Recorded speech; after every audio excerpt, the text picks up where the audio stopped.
Добрый вечер. В эфире информационный выпуск Амшикшара. Один человек погиб и один тяжело ранен в результате стрельбы в Сухуме, имевшей место ночью 12 июля. Как сообщает пресс-служба МВД, стрельба произошла на перекрестке проспекта Аяйра и улицы Айтгалара около часа ночи. Ранения получили двое – Айнар Квициня и Леон Квициня. Пострадавший Айнар Квициня скончался в реанимации. Прокуратурой города Сухум возбуждено уголовное дело по статьям Уголовного кодекса: умышленное убийство, совершенное группой лиц по предварительному сговору, незаконное хранение, ношение огнестрельного оружия и покушение на убийство, совершенное группой лиц по предварительному сговору в отношении жителей города Сухум Пансулая Милана Вячеславовича, 1997 года рождения, и Пансулая Зураба Вячеславовича, 1996 года рождения. Расследованием уголовного дела занимается прокуратура Сухума. Сотрудники МВД проводят оперативно-розыскные мероприятия по установлению местонахождения и задержания братьев Пансулая. В Гагре произошло ДТП со смертельным исходом. Как сообщается на официальном сайте Генеральной прокуратуры Абхазии, 12 июля в 15 часов 40 минут между автомобильными тоннелями города Гагра легковой автомобиль «Хонда» столкнулся с микроавтобусом «Фольксваген».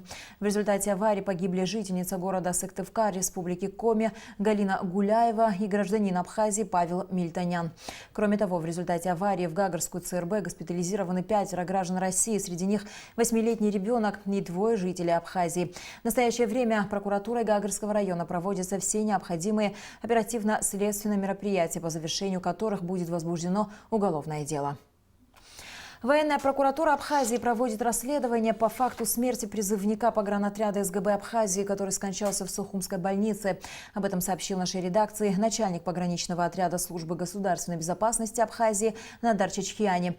Согласно предварительному заключению, у молодого человека был врожденный порок сердца, о чем он умолчал перед призывной комиссией. Алан Пипия призвался на службу 28 июня и проходил курс молодого бойца. Внутреннее разбирательство по данному случаю проводит и погранотряд СГБ. Республиканская политическая партия «Форум народного единства Абхазии» распространила заявление по поводу провокационных журналистских выпадов в эфире телеканала «Рустави-2» и о грузинской политике национал-шовинизма. Как отмечается в заявлении, нецензурная брань, прозвучавшая в эфире грузинского телеканала, обнажили нацистскую суть грузинской пропаганды. Последние события в Тбилиси еще раз воочию убедили нас в том, что грузинские политики, элита грузинская, она не в состоянии преодолеть ненависть к другим народам, свои русофобские настроения. И вот эта их пресловутая версия, теория о том, что Абхазия и Южная Осетия оккупированы якобы Россией, что эти территории подверглись аннексии со стороны России, они абсолютно несостоятельны. Путин, на которого они сейчас обрушились с экранов телевидения, позволив себе такую площадную брань, нецензурную высказывание, Путин, видимо, вынужден был, не реагируя особо на эти нападки, просто совершенно хладнокровно, спокойно рассказать о том, что пережили народы Абхазии и Южной Осетии. И, конечно, приятно, когда великий лидер, великий политик, руководитель огромной державы вот так подробно, обоснованно, на фактах и аргументах рассказывает о том, какой путь прошли наши народы. Пытаться внушить мировому сообществу, что Россия оккупировала Абхазию, это, конечно, абсурд. Главная наша задача в строительстве независимого государства – это, конечно, единство, сплоченность, а так шанс прекрасный. То, что Владимир Владимирович Путин выступил и во весь мир заявил о том, что каким образом, как выстрадана наша свобода, какой путь мы прошли, чтобы получить это право на политическое самоопределение, это дорогого стоит. В Министерстве образования Абхазии подвели итоги 2018-2019 учебного года.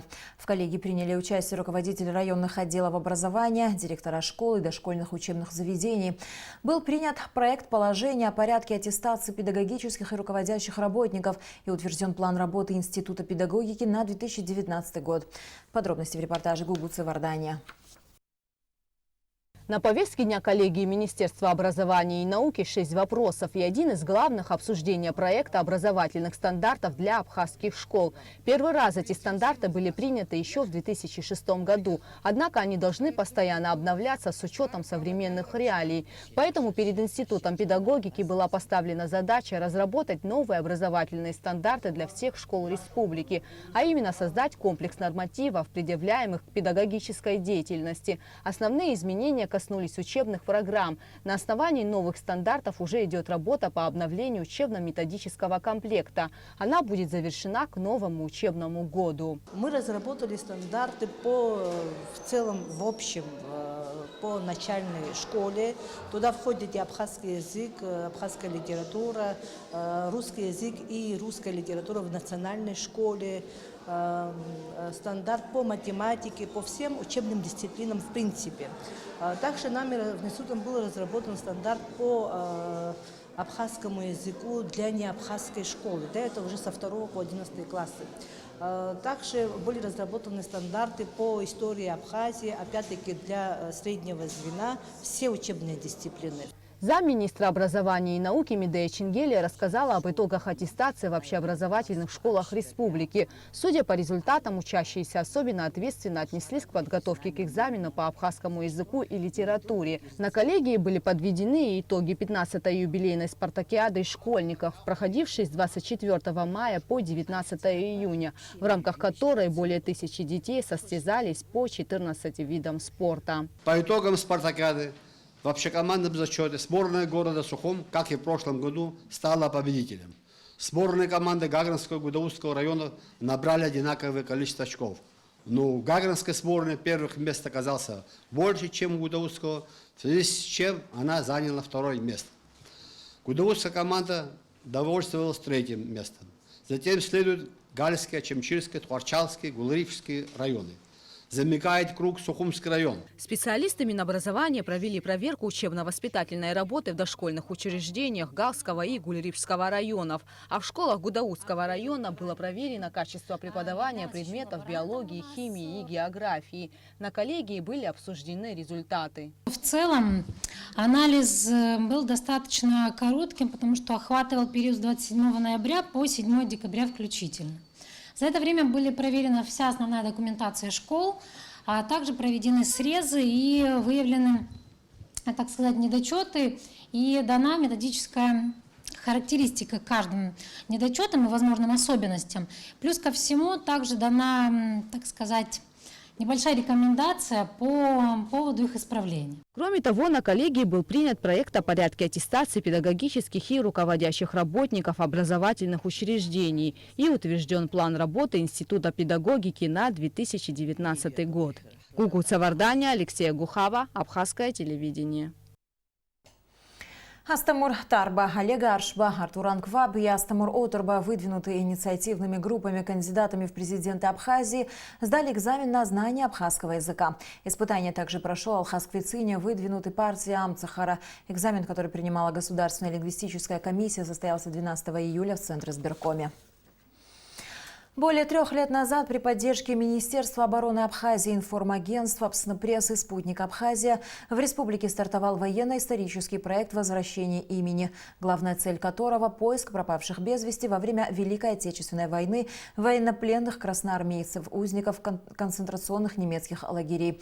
За это время в рамках проекта были найдены уцелевшие архивные документы и восстановлены более 100 имен. Саид Жарсаля продолжит тему. Во время Великой Отечественной войны из Абхазии были призваны на фронт около 55 тысяч человек. До 8 тысяч человек до сих пор считаются пропавшими без вести. Главная задача проекта «Возвращение имени» — это поиск родных военнопленных, карточки которых удалось найти в немецких архивах. Проект создан при участии Министерства обороны Абхазии, а также при поддержке администрации городов и районов республики. За время работы, помимо курсантов Сухумского военного общевойскового командного училища, к проекту присоединились около 50 студентов среднеспециальных и высших учебных заведений Абхазии, которые решили стать волонтерами и принять участие в поисках родственников. Цель проекта — вернуть имена, всю информацию о пропавших без вести в Великой Отечественной войне и предоставить их родственникам погибших. На данный момент мы располагаем документами на 330 жителей. Мы работаем с этими документами с 2016 года, и постоянно это количество растет. Только на прошлой неделе мы получили 40 новых документов.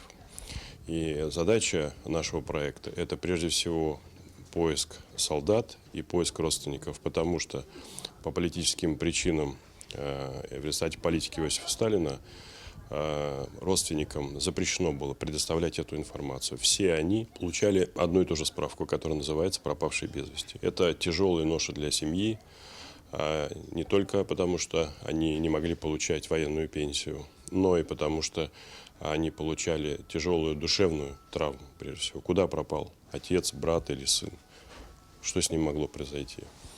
Вот мы решаем эту задачу. В результате поиска сведений, их проверки и анализа стало известно, что в 1942 году на Керченском полуострове погибли несколько тысяч жителей Абхазии, которые специально призывались на фронт для проведения Керченско-Федосийской операции. Информацию об этой битве найти было сложно, так как из-за ошибок советского командования в этих боях погибло более 43 тысяч человек, а 170 тысяч воинов Красной Армии попали в плен, среди которых было немало жителей Абхазии. Мы нашли это место. Я хочу сообщить сегодня родственникам, что это район Акмонай и Ячменная в Восточном Крыму, Ленинский район Республики Крым, где в степи покоится большое количество останков из Абхазии. И мы ставим вопрос перед Кабинетом министров Республики Абхазия. И я связался уже с Республикой Крым о том, чтобы нам предоставили возможность поехать туда и осмотреть эту местность, и там поставить памятник воинам Красной Армии из Республики Абхазия, для того, чтобы родственники могли туда приехать и отдать дань памяти своим родным, которые там погибли. Чтобы узнать о судьбе без вести пропавших, участниками проекта в европейских архивах поднимаются уникальные материалы. Поиски ведутся в данных военнопленных немецких концлагерей, действовавших во время Великой Отечественной войны. На сегодняшний день в Абхазии уже проинформированы более сотни родственников военнопленных. Документы, подтверждающие личности пропавших без вести, вручаются семьям погибших. Военно-патриотический проект «Возвращение имени» продолжает свою работу в Абхазии и России, а в скором времени приобретет статус международного проекта, начав работу в Армении и Приднестровье. Саид Джарсалия, Роберт Ломе, Абхазское телевидение. Указом президента Республики Абхазия Рауля Хаджимба участники Отечественной войны народа Абхазии, ветераны военно-морского флота награждены медалями за победу. 12 июля в Музее боевой славы имени Ардзинба им торжественно вручили заслуженные награды. Во время Отечественной войны в рядах ВМФ Абхазии числилось 284 бойца. Флот участвовал во многих военных операциях, нанося ощутимый урон противнику. О мужестве, храбрости и военной смекалке наших моряков ходили легенды. Они выходили на боевое задание на катерах, моторных лодках и баржах, оказывая бойцам огневую поддержку с моря. Я хочу сказать, что создание военно-морского флота Абхазии очень тяжело было, потому что у нас до этого флота не было. И мы начали, что тогда был первым начальником спасательной станции, работал Яник Коля. И мы ездили по домам, знали, где у кого есть катера, которые работали на озере Жицы. Мы вот эти катера оттуда у хозяева разрешение брали и вот так по одной единице собирали. И вот так создали флот. Ну, а потом начался потихонечку, значит, дивизион. Гудаутский дивизион, Пицунский дивизион. И в каждом дивизионе, значит, свой командующий был. И мы все там работали, воевали, защищали свое Отечество. Вы знаете, что в Абхазии через море большой ущерб не получил, потому что грузинская армия не смогла здесь погасить те единицы, которые у нас были. С 1 по 31 августа будет налажено железнодорожное сообщение между Великим Новгородом и городом Сухум. Об этом сообщил генеральный директор РУП АЖД Алхас Вартагава. Для организации нового маршрута в состав поезда Санкт-Петербург-Сухум будет включен прицепной вагон из Великого Новгорода. Железнодорожное сообщение до Великого Новгорода будет налажено по нечетным числам месяца. И в завершении выпуска о погоде. По сообщению гидрометцентра, в Абхазии в субботу ожидается облачная с прояснениями погода. Ночью и до полудня возможен кратковременный дождь, местами дождь с грозой. В воскресенье преимущественно без осадков. Температура воздуха ночью плюс 15-20, днем 21-26 градусов. Температура морской воды 25 градусов. На этом наш выпуск завершен. До скорых встреч в эфире.